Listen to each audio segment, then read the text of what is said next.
الحمدللہ والصلاة والسلام علی رسول اللہ۔ مسلمان روزہ رکھنے میں متحد کیوں نہیں؟ سوال کیا گیا ہے، مسلمان روزہ رکھنے میں متحد کیوں نہیں؟ حالانکہ رمضان کا چاند تو ایک ہی ہوتا ہے۔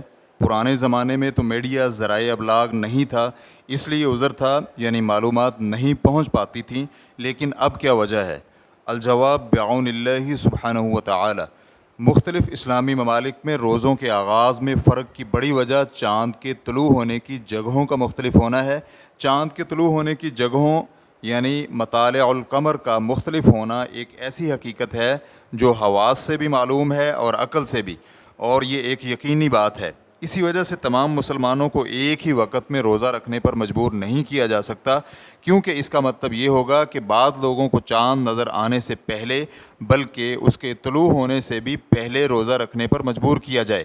شیخ ابن عثیمین رحمہ اللہ سے اس بارے میں پوچھا گیا، ان لوگوں کے بارے میں آپ کیا کہتے ہیں جو امت کو روزے میں متحد کرنے اور تمام علاقوں کے چاند کو مکہ کے چاند سے جوڑنے کی بات کرتے ہیں؟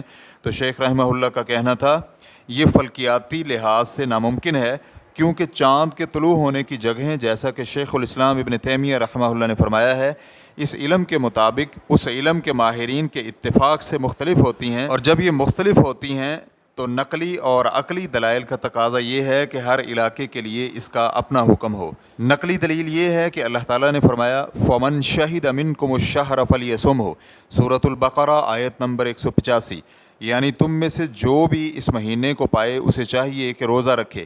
اگر فرض کریں کہ زمین کے آخری سرے پر کچھ لوگوں نے مہینہ یعنی چاند نہیں دیکھا اور اہل مکہ نے چاند دیکھ لیا، تو اس آیت میں ان لوگوں کو کیسے خطاب کیا جا سکتا ہے جنہوں نے چاند دیکھا ہی نہیں؟ اور نبی اکرم صلی اللہ علیہ وآلہ وسلم نے فرمایا صوموا لرؤیتہ وافطروا لرؤیتہ، بخاری اور مسلم، یعنی چاند دیکھ کر روزہ رکھو اور چاند دیکھ کر روزہ افطار کرو۔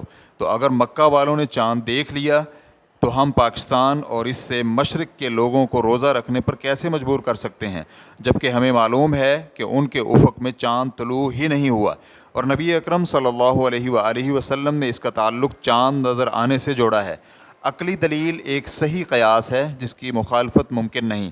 ہم جانتے ہیں کہ فجر زمین کی مشرقی حصے میں مغربی حصے سے پہلے طلوع ہوتی ہے، تو جب مشرقی حصے میں فجر طلوع ہو جائے تو کیا ہم پر رات میں رہتے ہوئے سحری بند کرنا لازم ہوگا؟ جواب ہے نہیں۔ اور جب مشرقی حصے میں سورج غروب ہو جائے لیکن ہم ابھی دن میں ہوں تو کیا ہمیں افطار کرنا جائز ہوگا؟ اس کا جواب ہوگا نہیں۔ لہٰذا چاند بھی سورج کی طرح ہے، چاند کا وقت ماہانہ ہوتا ہے اور سورج کا وقت روزانہ۔ اور جس اللہ سبحانہ وتعالی نے فرمایا وَكُلُوا وَاشْرَبُوا حَتَّى يَتَبَيَّنَ لَكُمُ الْخَيْطُ الْأَبْيَضُ مِنَ الْخَيْطِ الْأَسْوَدِ مِنَ الْفَجْرِ ثُمَّ أَتِمُّوا الصِّيَامَ إِلَى اللَّيْلِ، سورۃ البقرہ آیت نمبر 187، یعنی کھاتے پیتے رہو یہاں تک کہ فجر کی سفید دھاری سیاہ دھاری سے نمایاں ہو جائے، پھر رات تک روزے کو پورا کرو۔ اسی نے فرمایا فَمَنْ شَهِدَ مِنْكُمُ الشَّهْرَ فَلْيَصُمْهُ۔ تو حدیث اور عقلی دلیل کا تقاضا ہے کہ ہم ہر جگہ کے لیے روزے اور افطار کے معاملے میں ایک خاص حکم رکھیں اور اسے اس حصی علامت سے جوڑیں جو اللہ سبحانہ وتعالی نے اپنی کتاب میں اور اس کے نبی محمد صلی اللہ علیہ وآلہ وسلم نے اپنی سنت میں مقرر کی ہے، یعنی چاند اور سورج کا نظر آنا یا فجر کا طلوع ہونا۔ ریفرنس کے لیے دیکھیے فتاوی ارکان الاسلام صفحہ نمبر 451۔ اور انہوں نے مزید اس قیاس کی وضاحت کرتے ہوئے اور اختلاف مطالع یعنی چاند کے طلوع ہونے کی جگہوں کا مختلف ہونا اس کو ماننے والوں کے دلائل کی تائید کرتے ہوئے فرمایا، انہوں نے کہا ماہانہ وقت کا تعین روزانہ وقت کے تعین جیسا ہے، جس طرح علاقوں میں روزانہ کی سحری اور افطاری میں فرق ہوتا ہے، اسی طرح ماہانہ سحری اور افطاری میں بھی فرق ہونا چاہیے۔ اور یہ معلوم ہے کہ روزانہ کے فرق کا اثر تمام مسلمانوں کے اتفاق سے ہوتا ہے، تو جو لوگ مشرق میں ہوتے ہیں وہ مغرب والوں سے پہلے سحری بند کرتے ہیں اور ان سے پہلے افطار بھی کرتے ہیں۔ تو جب ہم روزانہ وقت کے تعین میں اختلاف مطالع یعنی چاند کے طلوع ہونے کے جگہوں کا مختلف ہونا کو مانتے ہیں، تو بالکل اسی طرح ماہانہ وقت کے تعین میں بھی یہ فرق ہوتا ہے۔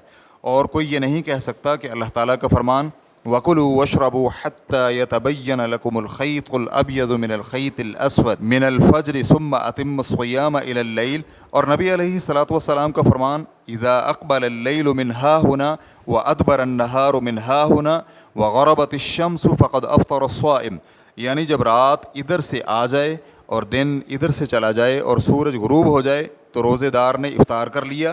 یہ تمام مسلمانوں کے لیے ہر علاقے میں عام ہے۔ اسی طرح ہم اللہ تعالیٰ کے فرمان فمن شہد منکم الشہر فلیصمہ اور نبی علیہ الصلاۃ والسلام کے فرمان اذا رأیتموہ فصوموا وَإِذَا رَأَيْتُمُوهُ فَأَفْطِرُوا، یعنی جب تم چاند دیکھو تو روزہ رکھو اور جب چاند دیکھو تو افطار کرو کے بارے میں کہتے ہیں۔ اور یہ قول جیسا کہ آپ دیکھ رہے ہیں الفاظ صحیح عقلی دلائل اور صحیح قیاس یعنی ماہانہ وقت کا تعین روزانہ وقت کے تعین پر قیاس کرنا کی روشنی میں بہت طاقتور ہے۔ ریفرنس کے لیے دیکھیے فتاوی رمضان از اشرف عبد المقصود صفحہ نمبر 104، ہیئت کبار العلماء بڑے علماء کی کونسل کا اہم بیان۔ اس سلسلے میں ہیئت کبار العلماء کی طرف سے ایک اہم بیان جاری ہوا جس کا متن یہ ہے۔ پہلا، چاند کے طلوع ہونے کی جگہوں کا مختلف ہونا ایسی حقیقت ہے جو حواس اور عقل دونوں سے یقینی طور پر معلوم ہے اور اس میں کسی عالم کا اختلاف نہیں، البتہ علماء اسلام کے درمیان اختلاف اس بات پر ہے کہ کیا اختلاف مطالع کو مانا جائے یا نہیں۔ دوسرا، اختلاف مطالع کو ماننا یا نہ ماننا ایک نظریاتی مسئلہ ہے جس میں اجتہاد کی گنجائش ہے اور اہل علم اور دین رکھنے والوں کے ہاں اس میں اختلاف موجود ہے جس میں صحیح فیصلہ کرنے والوں کو 2 اجر ملتے ہیں، اجتہاد کا اجر اور درستگی کا اجر، اور غلطی کرنے والے کو اجتہاد کا اجر ملتا ہے۔ اہل علم اس مسئلے میں 2 آراء رکھتے ہیں، بعض کا خیال ہے کہ اختلاف مطالع کو مانا جائے اور بعض کا خیال ہے کہ اسے نہ مانا جائے۔ دونوں فریقوں نے کتاب و سنت سے اپنے دلائل پیش کیے ہیں اور بعض اوقات دونوں فریقوں نے ایک ہی آیت یا حدیث سے دلیل لی ہے، جیسا کہ دونوں کا اللہ تعالیٰ کے فرمان یسألونک عن الأہلہ قل ہی مواقیت للناس والحج سورۃ البقرہ آیت نمبر 189، یعنی آپ سے چاندوں کے بارے میں پوچھتے ہیں، کہہ دیجئے کہ یہ لوگوں اور حج کے لیے اوقات کے تعین کے لیے ہیں، اور نبی علیہ الصلاۃ والسلام کے فرمان صوموا لرؤیتہ وافطروا لرؤیتہ سے دلیل لینا ہے۔ یہ اختلاف دراصل نص یعنی آیت اور حدیث کو سمجھنے اور ہر ایک کے اس سے دلیل لینے کے طریقے میں فرق کی وجہ سے ہے۔ کونسل کے پیش نظر جو باتیں اور اہم پہلو تھے اور اس بات کے پیش نظر کہ اس مسئلے میں اختلاف کے کوئی سنگین نتائج نہیں ہیں کیونکہ اس دین کے ظہور کو 14 صدیاں گزر چکی ہیں اور ہمیں کوئی ایسا دور معلوم نہیں جس میں تمام امت مسلمہ ایک ہی رؤیت پر متحد ہوئی ہو، لہذا ہیئت کبار العلماء کے ارکان یہ رائے رکھتے ہیں کہ اس معاملے کو جیسا ہے ویسے ہی رہنے دیا جائے اور اس موضوع کو دوبارہ نہ اٹھایا جائے، اور ہر اسلامی ملک کو یہ حق حاصل ہے کہ وہ اپنے علماء کے ذریعے اس مسئلہ میں دونوں مذکورہ آراء میں سے جسے چاہے اختیار کرے، کیونکہ ہر ایک کے اپنے دلائل اور بنیادیں ہیں۔ تیسرا، کونسل نے چاند کے حساب سے ثابت ہونے کے مسئلے پر غور کیا اور جو کچھ کتاب و سنت میں آیا ہے اور اہل علم کی آراء کا مطالعہ کیا تو انہوں نے اجماع سے یہ فیصلہ کیا کہ شرعی مسائل میں چاند کی رؤیت کے لیے ستاروں کے حساب یعنی فلکیاتی حساب کو نہیں مانا جائے گا، کیونکہ نبی علیہ الصلاۃ والسلام نے فرمایا صوموا لرؤیتہ وافطروا لرؤیتہ، اور آپ صلی اللہ علیہ وآلہ وسلم کا فرمان لا تصوموا حتی تروہ ولا تفطروا حتی تروہ، یعنی روزہ نہ رکھو جب تک اس چاند کو نہ دیکھ لو اور افطار نہ کرو جب تک اسے نہ دیکھ لو، اور اس سے متعلق دیگر دلائل بھی موجود ہیں۔ ریفرنس کے لیے دیکھیے فتاوی اللجنۃ الدائمہ جلد نمبر 10 صفحہ نمبر 102۔ واللہ تعالی اعلم۔ اسلام QA ریکارڈنگز مؤسسۃ الشیخ محمد صالح المنجد، المملکۃ العربیۃ السعودیہ، فتویٰ نمبر 50487۔ والسلام علیکم ورحمۃ اللہ وبرکاتہ۔